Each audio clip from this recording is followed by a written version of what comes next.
คลิปนี้แม่ค้าจะชวนลูกค้าที่รัก K-POP มาทำเชคเกอร์สวยๆรหัส S130 กันค่ะ ขั้นตอนแรกผสม Epoxy Resin A บวก B ให้เรียบร้อยแล้วใส่กากเพชรลงไปเล็กน้อยนะคะเท Epoxy Resin ลงไปในแม่พิมพ์เชคเกอร์ S130 และเทลงไปในแม่พิมพ์ฝาปิด CSM S130 ด้วยนะคะรอให้นูนหน่อยนะคะจะได้สวยงามเวลาปิดนะหลังจากนั้นทิ้งไว้รอแห้งค่ะเมื่อชิ้นงานแห้งแล้วก็มาแกะเลยค่ะใช้ถ้วยซิลิโคน3ถ้วยเพื่อผสม UV เรซินบวกสี3สีค่ะ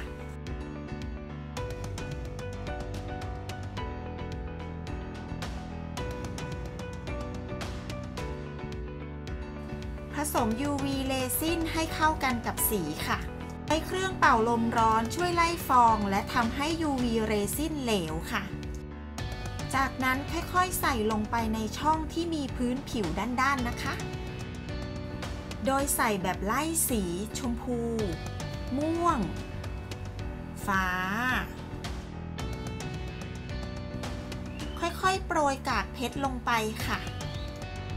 จากนั้นก็อบแห้งแล้วให้เคลือบ UV เรซินอีกครั้งนะคะแล้วก็อบอีกรอบค่ะเมื่ออบแห้งสนิทแล้วให้นำมาเจาะรูใส่ของตกแต่งตามชอบได้เลยนะคะ